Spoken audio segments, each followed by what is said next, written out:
You were surrounded by people who believed all the right things. So you went to the one person whose job it was to represent God's care for help. You told him something it cost you to say, and in the moment that he answered, you just knew the person who stood for God didn't hear you. Couldn't tell a therapist, that was betrayal. Couldn't tell a counselor, that was to shame God. The only people you were allowed to bring your pain to were the people inside the religious system, the family system, and it just failed you, on both sides, and another door was closed. You had to keep going. Every step forward you knew exactly what you were doing, because they taught you the rules well enough that breaking them was never unconscious. If they were the only true religion, then all the exits but one was left. Religious suicide was the only way out.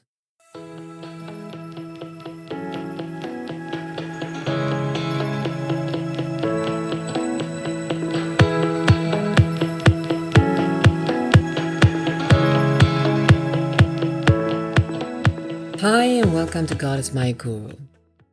The people who were supposed to show me God didn't. And that doesn't answer the question of who God actually is. According to what they had taught me, my choice would make me invisible, an outcast in the eyes of God's family. And I was ready to take that responsibility. If the system you were in made God's love conditional on your performance, you might still be carrying a version of that logic. But let's say that's not true. If performance was never the filter, then you might wonder, am I still welcome in God's plan, or is it just the special ones, the perfect ones?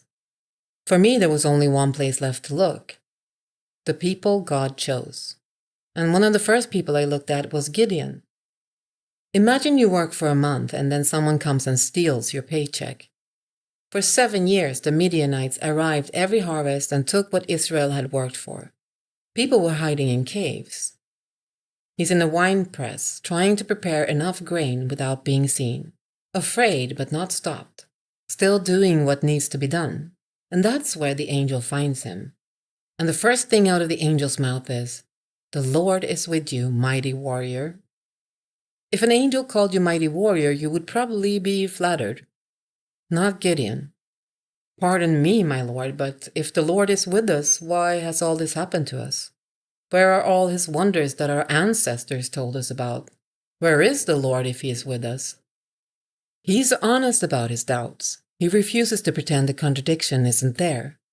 Instead, he puts words to a question millions of people still carry.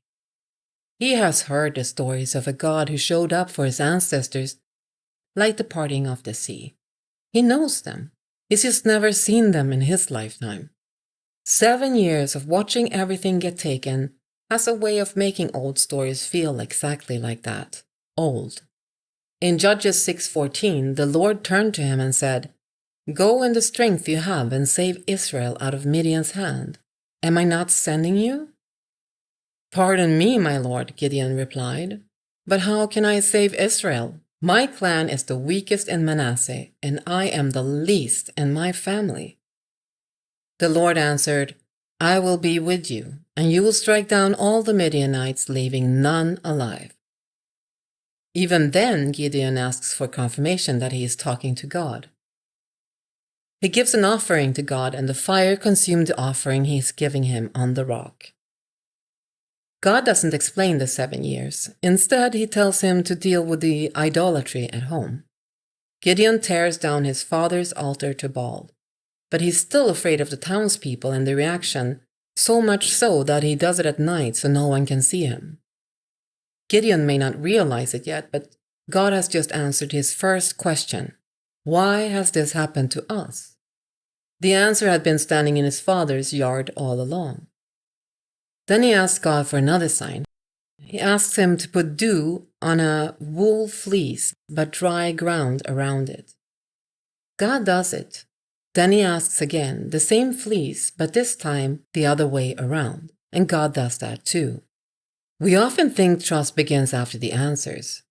Gideon discovered that some answers only came after the first step. Then Gideon summons Israel for the war. Before the battle, God himself says, "If you are afraid, go down to the enemy camp first and listen." God already knows where Gideon is, so he works around it. After that, God reduces Gideon's army from 32,000 to 300. The reduction isn't about military excellence, it's about removing every possible reason for Israel to claim the victory. The victory comes through God throwing the Midianite camp into confusion. Gideon no longer has to ask, where are all his wonders? He has lived through them. At the same time Gideon chooses to obey, he risks his life, he leads the 300, he blows the trumpet, he advances when God tells him to. Courage wasn't the absence of fear, it was continuing to obey while fear was still present. And if Gideon answered the question how God deals with doubt, Judah made me question how God chooses people.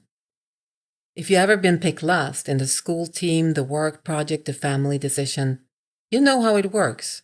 They choose the most obvious one first, the strongest, the most reliable, the one with the best record, the most popular one. The Bible doesn't have a school team to be picked for. However, there is a prophecy running through the entire Old Testament, a royal line, the one the Messiah would eventually come through. And if you were reading Genesis for the first time, you would know exactly who it should go to. Joseph, the favorite son, the coat, the pit he was thrown into, the prison, and the faithfulness that never broke under any of it. Instead, it went to Judah, and you have to ask why. No one chooses Judah. If you know the story, the brothers want Joseph dead. Judah is the one who says, let's not kill him, let's sell him instead. Perhaps he even told himself that was mercy. And then he went home and watched his father grieve for 20 years, carrying what he knew. Rachel was the wife Jacob loved. Judah knew that Joseph and Benjamin were all his father had left of her. He lived inside that grief every day. He knew exactly what it would cost Jacob to lose Benjamin.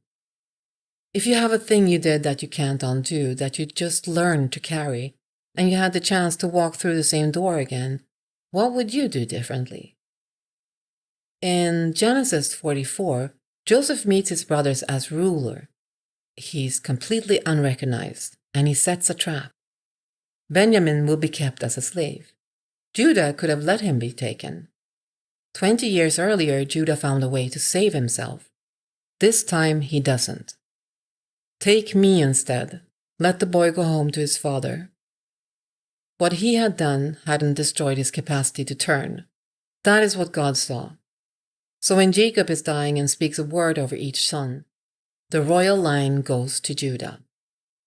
And you might be wondering, what about Joseph? Didn't God choose him too? We often hear the word chosen and think it means preferred. That God likes one person more than another.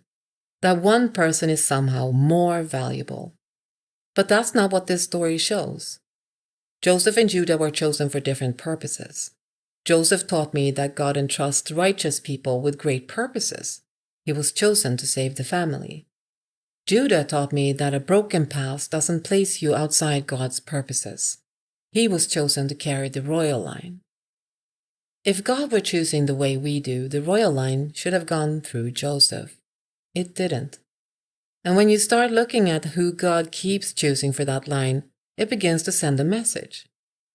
1 Samuel 16:7 says, "Man looks at the outward appearance, but the Lord looks at the heart." Looking back at Judah, you begin to understand what that means. The stories I just told you are not similar. They don't share a moral. They don't point to the same virtue. They reveal something else.